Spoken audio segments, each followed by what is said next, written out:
आज हम functional groups के बारे में पढ़ेंगे। फंक्शनल ग्रुप कुछ ग्रुप ऑफ एटम्स होते हैं जो कि एक पर्टिकुलर कैरेक्टरिस्टिक्स एक कंपाउंड में देते हैं। कार्बन एंड इट्स कंपाउंड्स में काफ़ी सारे फंक्शनल ग्रुप्स हैं, बट हमें जो अभी 10th क्लास में पढ़ना है वो 5 फंक्शनल ग्रुप्स पढ़ना है हमें। फंक्शनल ग्रुप्स के नाम पहले मैं बता देती हूँ। सबसे पहले है अल्कोहल, फिर है aldehydes, then ketones, first one is haloalkanes, then alcohol, then aldehydes, ketones and carboxylic acid. इसका सीक्वेंस में होना कोई कंपलसरी नहीं है, बट हम फर्स्ट सिंपल, थोड़ा सिंपलर से थोड़ा कॉम्प्लेक्स फॉर्म्स में आ रहे हैं। फंक्शनल ग्रुप की स्टडी करने से पहले एक चीज़ और आपको बताना चाहूँगी कि अल्काइल ग्रुप किसे कहते हैं। Alkyl group. अभी हमने लास्ट क्लास में अल्काइन पढ़ा था। Alkyne should never be confused with alkyl. Alkyne कौन सा कार्बन कंपाउंड होता है जिसमें कार्बन कार्बन के बीच में 3 बॉन्ड्स होते हैं, इसको हम अल्काइंस कहते हैं।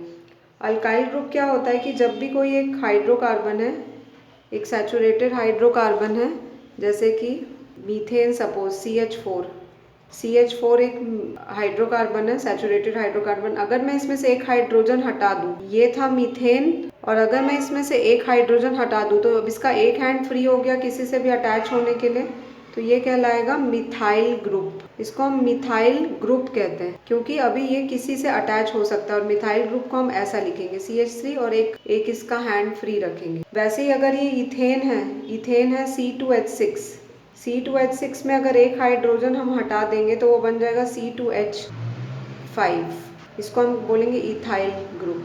नेमिंग वैसे ही रहेगा, अगर एक कार्बन एटम है तो मीथेन, 2 कार्बन एटम्स है तो 3 है तो प्रॉप, 4 है तो ब्यूट। तो उसी तरीके से अगर एक हाइड्रोजन कम है उसमें तो वो methyl, ethyl, propyl, pentyl and so on. अब मिथाइल, ये अल्काइल ग्रुप को हम R से भी डिनोट करते हैं, सिंपल R। कोई से भी एक जनरल डिनोशन है ये कि कोई सा भी अल्काइल ग्रुप हो, चाहे मिथाइल, इथाइल, कोई सा भी ग्रुप हो, हम उसको R से डिनोट करते हैं।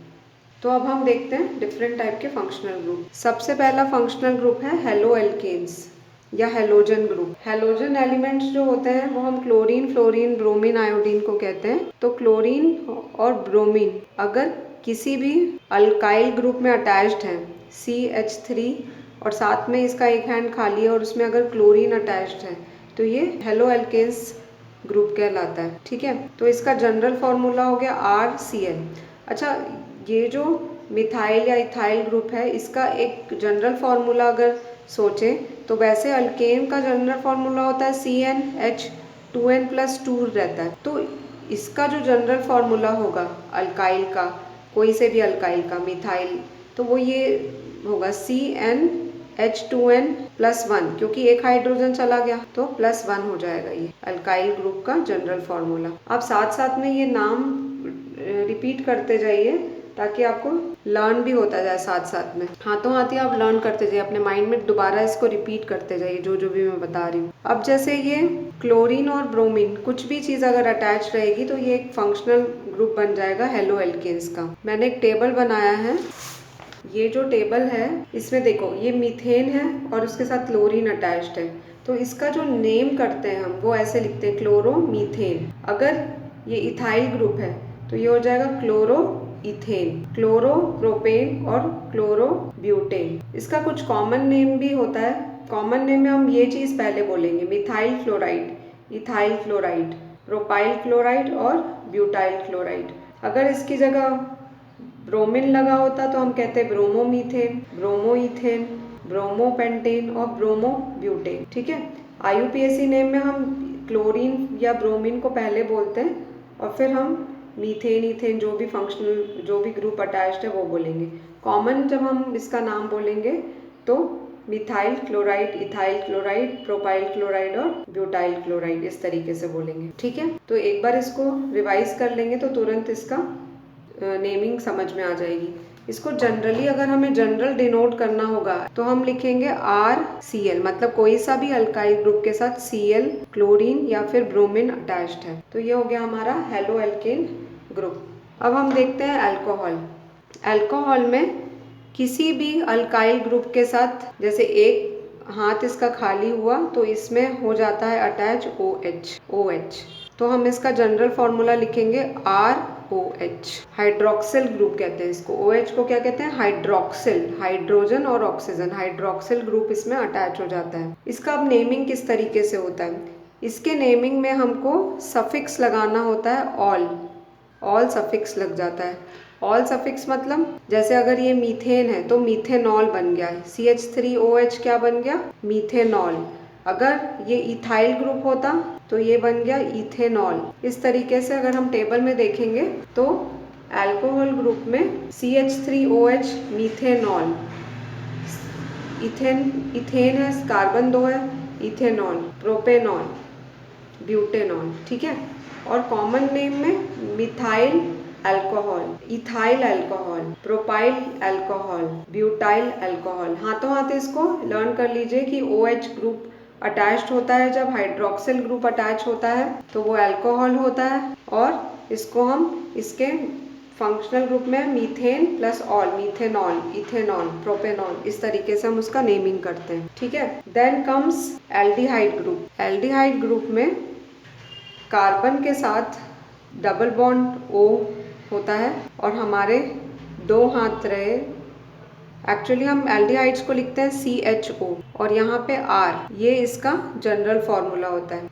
इसके एंड वाले कार्बन एटम में इसको इस तरीके से लिखते हैं, double bond O and then H। अब ये चूंकि इसके 4 हैंड्स है, 2 हैंड्स इसके साथ ऑक्सीजन के साथ जुड़ गए, 1 हैंड हाइड्रोजन के साथ जुड़ गया और 1 हैंड बचा है। अब ये वाला कार्बन एटम भी है, मतलब ये कार्बन एटम भी काउंट होता है जब हम नेमिंग करते हैं। अगर एल्डिहाइड्स जो रहते हैं उसको नेमिंग जब हम करते हैं तो हम एंड में अल लगा देते हैं। जैसे अल्कोहल में हम ऑल लगाते हैं, उसी तरीके से हम एल्डिहाइड्स में अल लगाते हैं। जैसे अगर मुझे अब मीथेनॉल बनाना है तो मीथेनॉल में ये कार्बन एटम भी काउंट होगा, तो ये मीथेनॉल हो गया। अब यहाँ पे मुझे H लगाना पड़ेगा, तो ये मेरा बन गया HCHO। इस तरीके से हम इसको लिखते हैं। CHO से वो आइडेंटिफाई होता है कि ये एल्डिहाइड है। हम इसको चाहें तो ऐसा भी लिख सकते हैं CH2O, कार्बन पहले और फिर हाइड्रोजन 2 है और ऑक्सीजन 1 है। बट इससे आइडेंटिफिकेशन में थोड़ी सी प्रॉब्लम होती है। जब भी हम एल्डिहाइड्स, जैसे हमने एल्केन्स देखा तो एल्केन्स में क्लोरीन और ब्रोमीन से हम इसकी पहचान हो जाएगी, अल्कोहल से OH से उसकी पहचान हो जाएगी, वैसे ही एल्डिहाइड से CHO से उसकी पहचान होती है। तो CHO हमें नज़र आ जाएगा तो हमें पता चल जाएगा कि ये एल्डिहाइड है, और इसके नेमिंग के एंड में अल लगता है। जैसे ये हो गया मीथेनॉल। अब अगर मुझे इथेनॉल बनाना है तो मैं 2 कार्बन एटम करूँगी, तो यहाँ एक और कार्बन एटम कर दिया तो ये हो गया।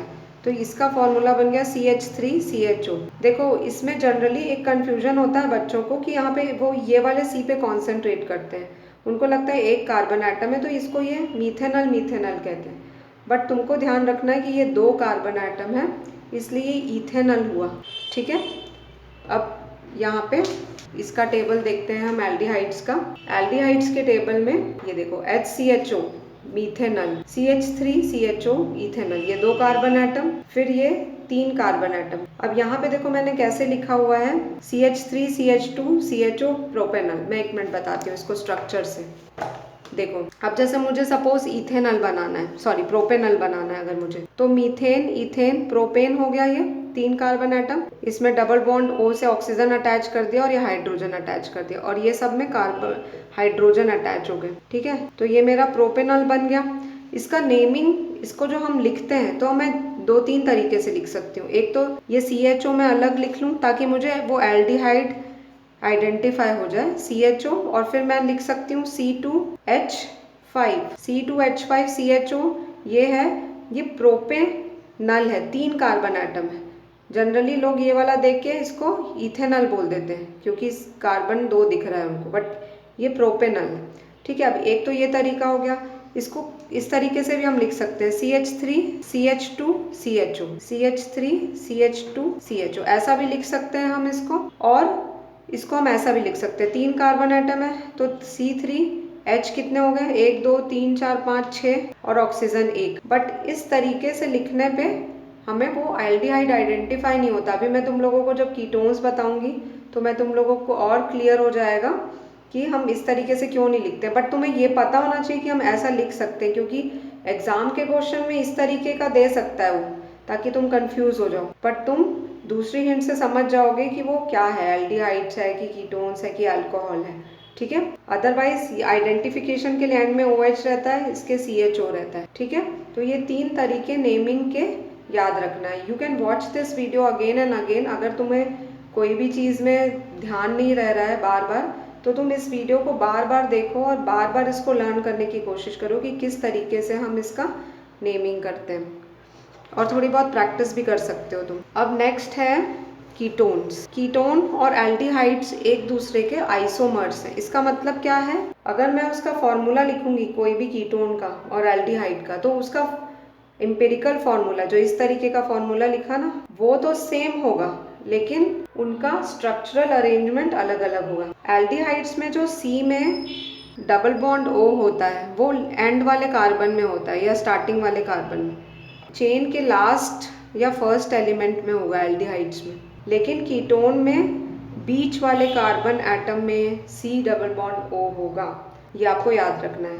तो अब जब बीच वाला कार्बन एटम मुझे चाहिए, मतलब इसके आसपास 2 कार्बन एटम्स और चाहिए, मतलब कीटोन में मीथेन और इथेन के होने का सवाल नहीं उठता है, क्योंकि मुझे बीच वाले कार्बन एटम में डबल बॉन्ड O लगाना है। बीच मुझे तभी मिलेगा जब कम से कम 3 लोग हों, तभी हमको बीच वाला कार्बन एटम मिल सकता है। तो सबसे सिंपलेस्ट कीटोन जो रहता है वो होता है प्रोपेनोन। क्या होता है? प्रोपेनोन। जैसे एल्डिहाइड्स में अल लगा था एंड में, अल्कोहल में ऑल लगा था एंड में, मीथेनॉल, इथेनॉल, और एल्डिहाइड्स में अल लगा था, मीथेनल, प्रोपेनल, वैसे ही कीटोन्स में ओन लगता है। तो सबसे छोटा कीटोन जो रहेगा वो होगा प्रोपेनोन। इथेनॉन और मीथेनॉन नहीं होता है इसमें, क्योंकि हमको 3 कार्बन एटम्स की जरूरत है। सबसे सिंपलेस्ट कीटोन कौन सा है?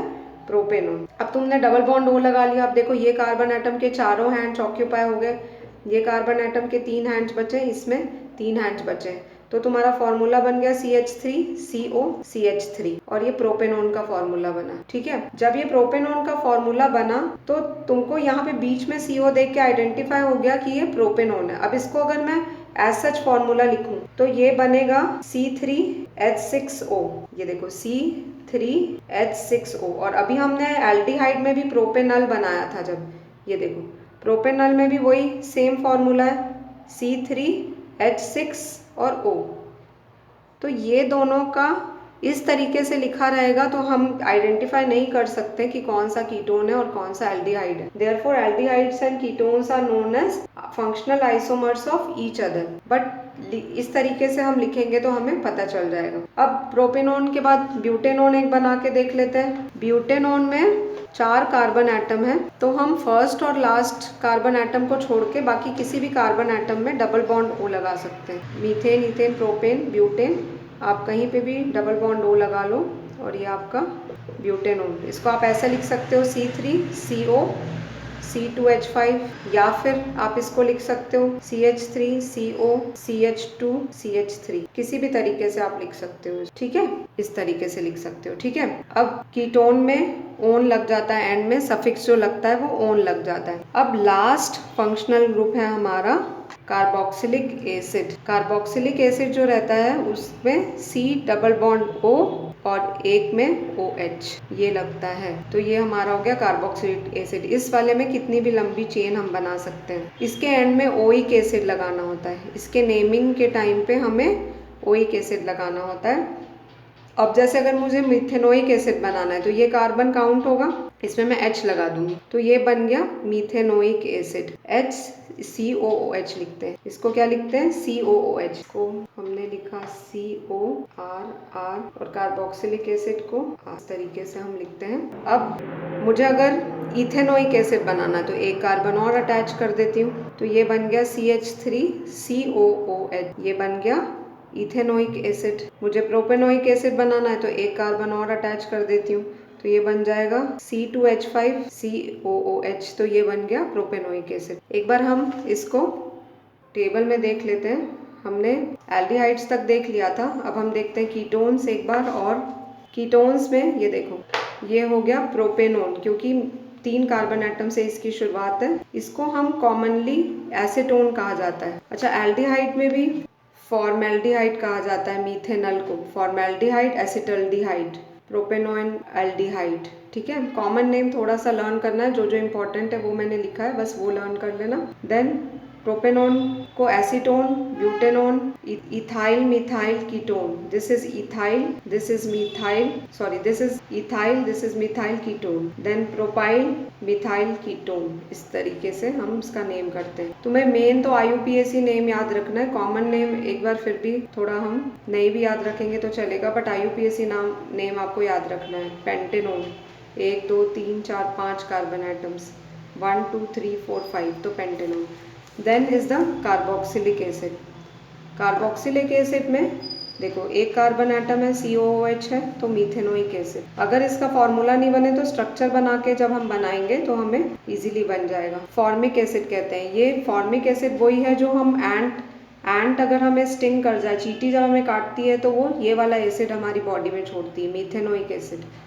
ठीक है, ये इथेनोइक एसिड हो गया जो विनेगर में रहता है, acetic acid. Then propanoic acid and butanoic acid. तो ये सारे फंक्शनल ग्रुप्स हैं, एक बार इसको टेबल देख के नोट्स में से रिवाइज कर लो और अच्छे से लर्न कर लो, बिकॉज आगे तुमको इन्हीं के बारे में पढ़ना है, तो पहले इनका नाम जानना ज़रूरी है, तभी हम इनके बारे में और पढ़ पाएंगे। Okay, bye.